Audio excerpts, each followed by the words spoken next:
Hi, welcome to my channel, Warbow KTB Archery. Today I'm quite excited to share one of my recent purchases from Korea.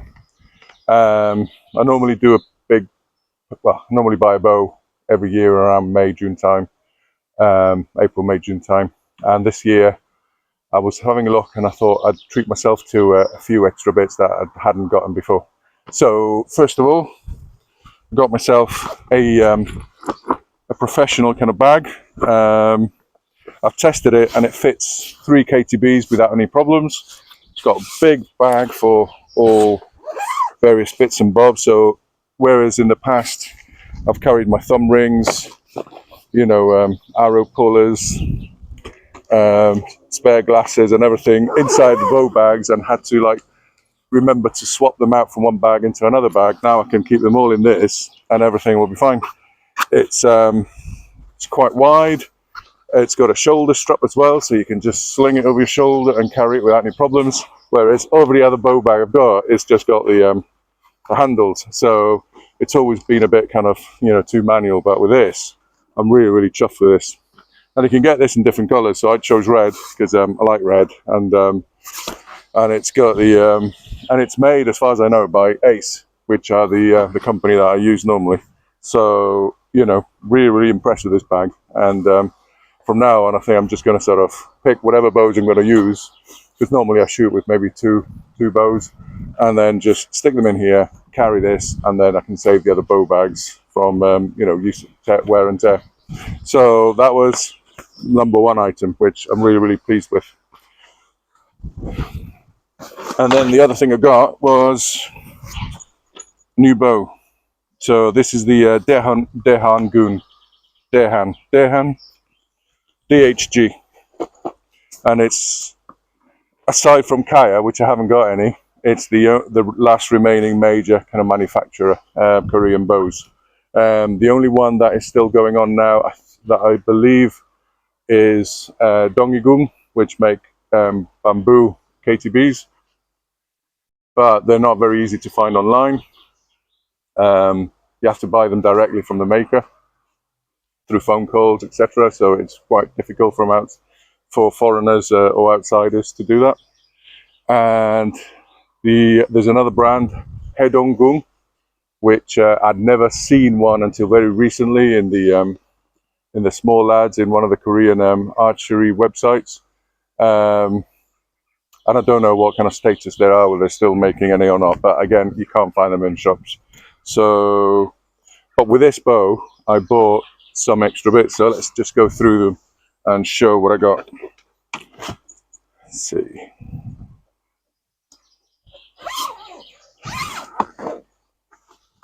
So first of all, the bow, and I'm going to put it aside and reveal it later.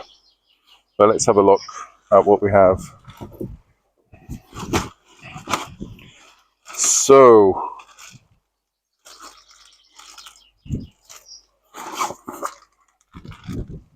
first off, I bought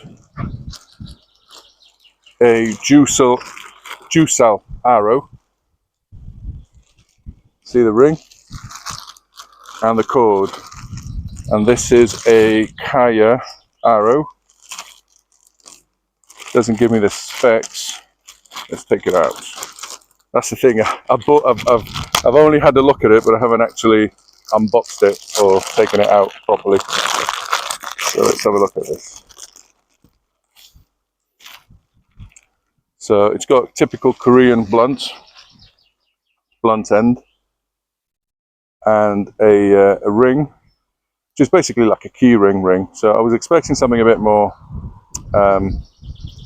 sturdy, and it seems that it's just a blunt point that's drilled through. So this is probably something that anybody can make, but I saw that they were for sale and I decided to get one. So like I said, it's a KTA Arrow. It doesn't give any spine or weight or thing, but it feels fairly stiff. So my guesstimate is that it's about between about maybe 200, 250 spine. It feels a bit stiffer than my 250 spines. And it comes to this cord. So the idea is that you tie the cord to the ring on one end, and then the other end of the cord, typically it's on a oh, what happened there? Typically it's attached to a pole, but it can be attached to a rock or some heavy weight, and then it allows you to sort of practice by shooting up into the air, releasing, and the arrow will just spin around and then just drop. So it's safe, it won't go anywhere, and it allows you to practice proper Korean form. So I've seen some people using them, and I thought, yeah, you know, that could be a really good way of practicing distance. So that's item number one. I also bought some more KTA Arrows. So they came in a pack of 11, because in Korea each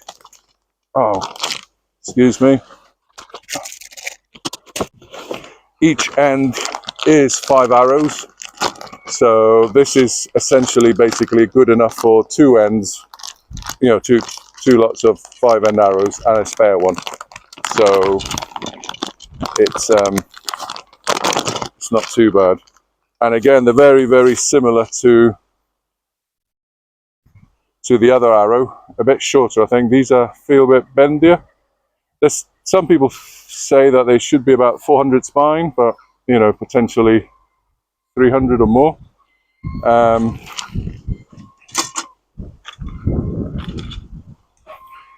Again, they come with the traditional Korean blunt point, just slightly thicker than the shaft. So KTA Arrows, and here you got the number, which is what is it, 8 by 7.5. So the 8 represents the length of the arrow in don. So don is 3.03 centimeters. So, and it's 8 because it's 2 jar 8 chi. So a jar is 10 chi. So a jar is 30.03 centimeters. So it's 2.8. So it's roughly about 32 inches point to point. And the 7.5 is the weight in don. So that's it. And then finally I got it customized, and it has a big wide Korean knock. So that's the arrows.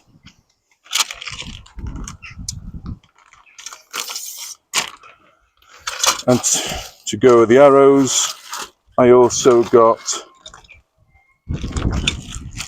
a Tong-Ah and some baby arrows to go with it. Back in. So here it is, the Tong-Ah, aluminium tube with a overdraw device, famously seen in the film War of the Arrows, and the secret weapon of the Koreans during the Imjin Wars, and the baby arrow. So I chose to get a carbon baby arrow, Pyeonjeon, because they were cheaper than the bamboo ones, and I didn't want to destroy the bamboo ones, although in hindsight maybe I should have got the bamboo ones, because the bamboo comes with feathers and these have got the veins. And I've been trying to work this out. So for safety, one of the things I saw is that the Tong-Ah holds the point of the arrow within it, so it can't slip out. So in this case, if I put the point in, it can't come out, because it's got the thickness of the blunt, you know, is bigger than the actual opening. But the problem with that is that then I'm not sure how the fletchings are going to go through the veins. So I think they have to stay out. So there's an angle to the thing. So I think I need to put it with the orange vein inside and the 2 green ones out, because if I put it the other way, it just doesn't sit quite right. So I'm going to test this later, and the idea is that you knock this on your string, you then slide the Tong-Ah into place, and then you pull back, release, and the string will just push the arrow along until it comes out the other end and then fly straight. So that's the theory. I'm quite nervous about it, to be honest, because it can be dangerous, especially with points. This is a blunt, but it was still, you know, hurt. But I'm satisfied now that using the blunt, it's not going to sort of fall out in any way. So my only concern is whether the veins will catch on the this part here of the aluminium, which has a bit of an edge as it's machined. So Tong-Ah. What else did I get? This time around I bought a new finger protector guard in red, because I like red, as you can see. So I was really impressed with the other one that I had, and I've used it quite a lot. So it's getting a bit old, so I thought, you know, I'll get a new one, and you know, that way I've got some cover. So it fits nicely, a bit tight because it's new, but it'll work. What else did we get? I got a oh, here we go, a couple of things. A big roll, bigger than I expect. I thought this was going to be smaller, at least half the size. But I got a big roll of twine here for binding, for whipping, because I need it for the repair of the YMG. I think I'm going to have to unwind the existing whipping on it and replace it. So I thought I'll get some whipping. Well, I've got the customary business card from Ace, including a couple of arrow passes. They always throw that in, and they always throw in a freebie. I also got to test 2 lots of Korean knocks in red and white. In hindsight, maybe I should have got some more, but I wasn't sure what the diameter was going to be, so I'm just going to check that with my heavy arrows, whether I can just simply replace, and if I can, given the thickness of the strings that I have, oh, this is a bit tricky to get in. Better to sit down. Yeah. So if I can, I might have to get more of these if they work. But I didn't want to go out buying lots of knocks if they didn't work. So yeah. Oh, clumsy. So this is the issue. These might need a bit of hot glue to fix in here. The diameter is slightly smaller than the 6.2 millimeter, so there might be 6 mils or maybe less. So they're not just a replacement, but they look good, good size, but they're not obviously. And you can see the difference in oh, there we go, in the size. So let's put this one back in. These ones just tend to be a bit too short. There we go.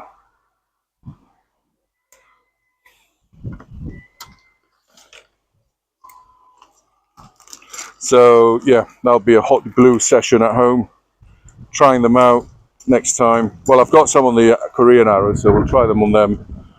But if they work with the thicker strings, I might need to get some more of these going to go. So the next thing I got is 1, 2, 3.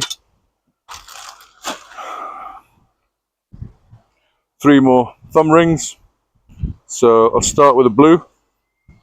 The blue one is a new Sutggakji. The old Sutggakji I've got is snakewood. This one is Lignum Vitae. So slightly different style. There's a Don't know if you can see it on camera. There's a lovely sheen to the wood. And these are a different kind of brand. They got this design. So that's interesting. And this time round, I measured my finger against my metal thumb ring, and I asked for the same size. So this fits really, really well, really tight. Feel it in the knuckle. This is not going away. I might not even need the band. So this one comes with oh, where's it gone? This one comes with the leather tab, which is the glue-on version. So on the glue-on version, you basically have this softer leather flap, which is decorated in this one. And what you do is once you insert it, you put it in position and then glue all this together so that it remains as a loop. However, because I don't like gluing leather, I saw these things and I thought I'll give them, there's a third one, I'll go and get some of these. So these ones were supposed to be slightly different colours. I think I asked for a yellow one, gold one, but they're all coming black, so no biggie. So these have a little popper on them, so they'll be more useful. And if I've got any, so let's try this one. So if I've got any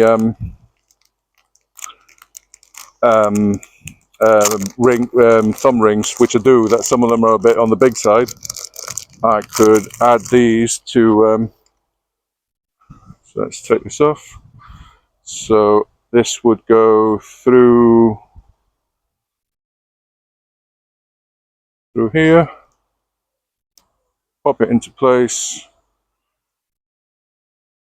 move the thumb ring into position. Oh, it's a bit tight already with this. And then to adjust, you just pull at the bottom, the wedge that goes at the top and then stops it moving. And now this is ready for action. So, feels good. Oh, maybe too tight now with the wedge. But yeah, better slightly tight than too loose. So I'll try this today. Use it for shooting. Lignum Vitae is one of the hardest Janker scale woods that you can get. It's like 4,800 or something stupid like that. So it should do well.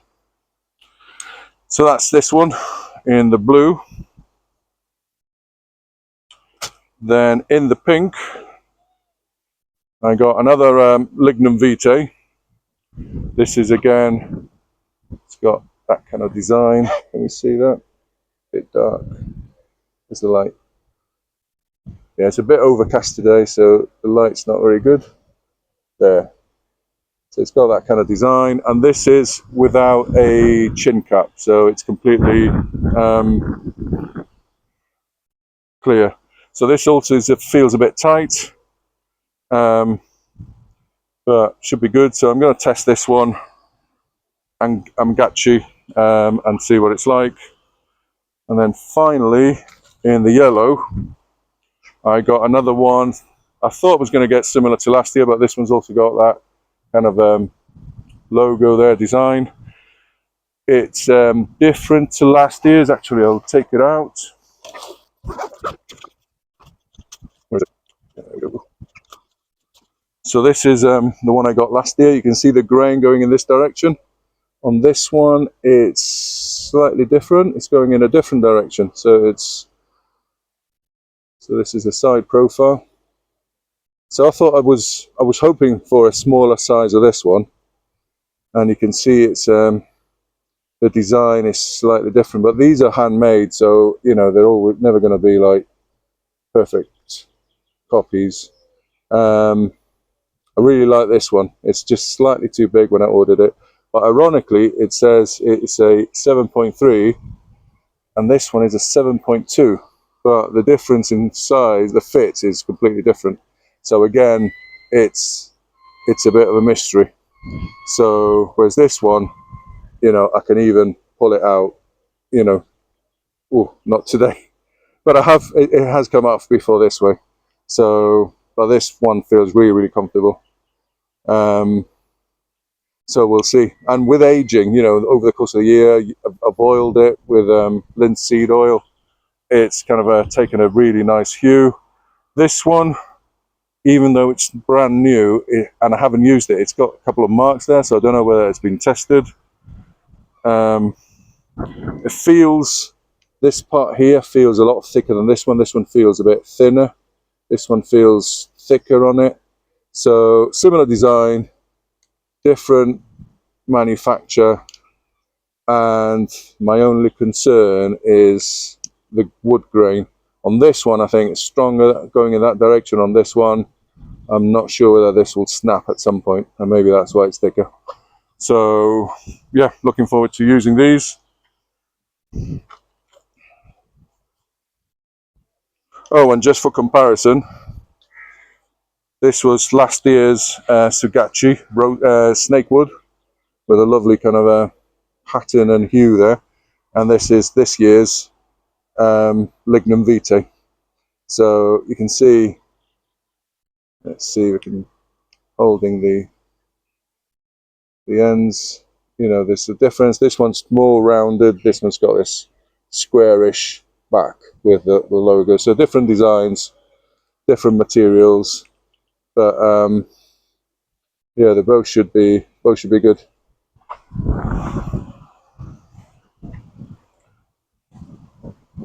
This one's got the glued ring, and I actually think I've put it on. Oh no, it turns around. Yeah, of course. So, and it's got the pattern. It's fading a bit. It's coming a bit loose here, so there's a bit of wear and tear. Whereas on this one, with the popper, I can simply replace and reuse. So I like the idea of the popper. Put that there. Put this here. What else did I get? Got a couple of they always add a little free gift, and I think one of the I think I only ordered 2 of these and I got 3, so I think one of these was a gift.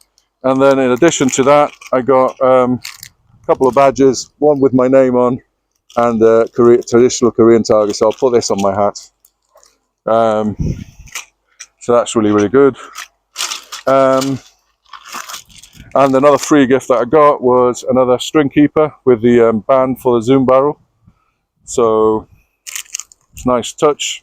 Ace always kind of adds a little, you know, little gift with each consignment. So, and that is pretty much it.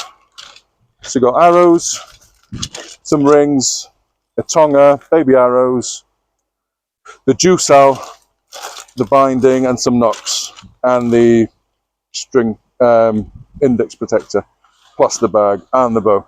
And now here, this is the bow. So looks a bit, you know, carbon fiber, looks very similar to the Majesty carbon fiber wrap. I love the color of this whipping. This is very similar to what I had in mind to do with the Majesty, just change the whipping into red, but different type of red. But this looks really, really good. I love the aggressiveness of the Goja. They just nice curve up quite nicely. And the bow is a DaheanGung. See if we can see it this way, close up. £60. So brace height just shy of 6 inches. Rear brace less than on the front, so that's good. So it's well balanced. And interesting things about it. So we've got Simgo knotted string, standard, and they've very kindly put a Korean knock on the string as well. So this is awesome. I've seen it being done, but I've never actually done it myself. But here we have a real, genuine Korean knock, and then the other knock on the string there. So yeah, so I'm going to shoot it today. Oh, and the other thing they did, they added the zoom wrap. Sorry, they added a zoom wrap, and they carved the handle to my my hand size. So I asked for 19 centimeters between end of my wrist to the tip of my finger, and it's slightly smaller than I like. Feels a bit smaller than I like, but they've also added a little ridge on the front, so similar to the YMG. So it feels, saying that, yeah, it does feel similar to the YMG. So I'm looking forward to trying it out and shooting it a bit. Okay, thank you for watching. Bye bye.